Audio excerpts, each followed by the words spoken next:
Talk to me about single selection. How did you guys decide the singles? So single selection, we sitting in Jimmy's room in December. We running through all these records. Chris Clancy, DJ, Proof, M, Paul, Dre, Jimmy, Banks, Yayo, and me. I'm filming this.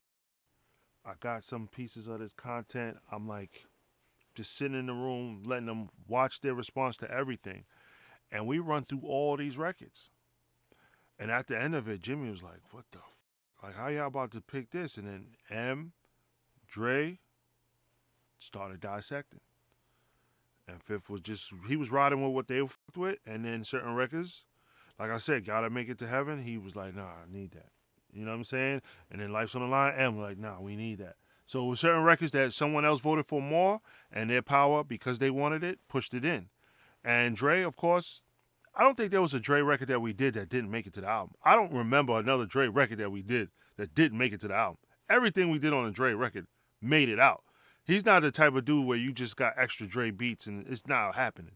So everything Dre and Fifth and M only did two records, and those only two records that came out. So it wasn't like extra Dre or M records.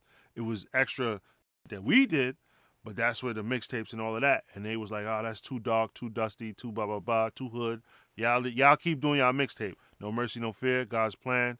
You pick some records off of that, you hear it.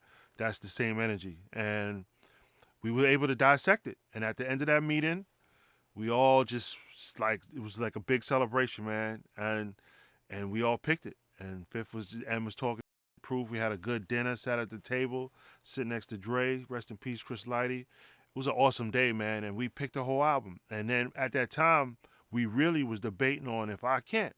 And if you look back, I could actually pull it out, send you an image. There's a vinyl of a single If I Can't. There's a vinyl. It was a single. And a limited amount of DJs had it, right? And they were going with that first. And immediately, Dre, I don't know what happened, but that call made in the club is the single. 24 hours, however, they turned it around. DJs got it, flex. That's it. If when in the club came out, it was over. Undeniable. If I Can was like, wait, he's on some West Coast shit, but then when the club came, boop, done. They was like, that's the single. That's it. And that was like a group decision from them and all of them. We was cool with both, but the vision came louder and bigger from them bigger ears, man. And they was the ones like, no.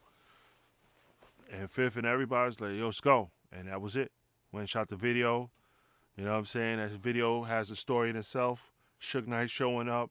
So it was good and bad with everything because we had to deal with so much just going through that process, especially when you in LA. LA don't play. So, but we got through it, man, and we made it happen. And that video was legendary. You know, Dr. Dre, M, Fifth working out, the whole everything. You know, dope. The best part about Dre and M is they don't really sample. So with them, you didn't have to worry about it. It was with all of us.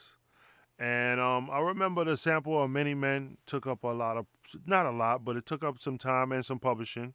But it got cleared. But Barry White one was the biggest one because that was the biggest issue because he was about to pass. Literally last record he cleared. So that was the only record that we had a sampling clearing issue. So for the most part, it was no sample issues besides the Barry White one. That was the only one, pretty much. And anything else is, we just did what we did, man. We put it out.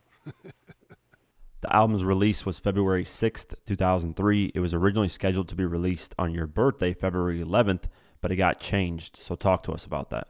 So, when he first got the release date, and it was February 11th, I couldn't believe it because that's my birthday.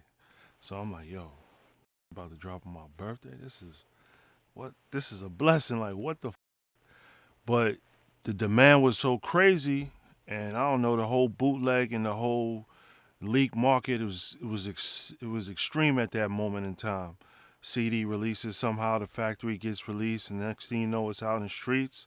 So it got leaked, and they had to release it earlier. And when that new day hit up, it was earlier, but it was still, you know what I mean? Yeah, the Aquarius, you know what I mean? So I knew what it was going to be. And it was going to be a monumental moment. The date was everything, the time, the period where we was at in life. It was all a blessing, man. And it was, you know, I mean, I was 26. I turned 26 like few days after his album came out. So that was a game changer, man, for real. Blessing. And that was all a payback for everyone that said, you know what I mean, he wasn't going to be. And I'm like, look what's happening. Not only is it happening, it's happening on my birthday. I had the biggest birthday party. Missy Elliott was there, 50, everybody, the whole crew, rented out Justin's. We was living life good, man. We was celebrating, man. It was a big deal. If you want to see this full interview without having to wait, you can join our YouTube memberships program for just $8 a month. You get the full interview, behind the scenes footage, and no ads. If you want more, you can join our Patreon at patreon.com/diverse mentality. And for $10 a month, you can not only get these full interviews immediately, but also get uncut and ad-free documentaries as well. The link is in the description for both. For those of you that don't know, this Shaw Money XL interview is from my 2023 Get Rich or Die Tryin documentary, where I go around interviewing producers and engineers that worked on that album for the making of the process of that album. So check out that documentary in the description below.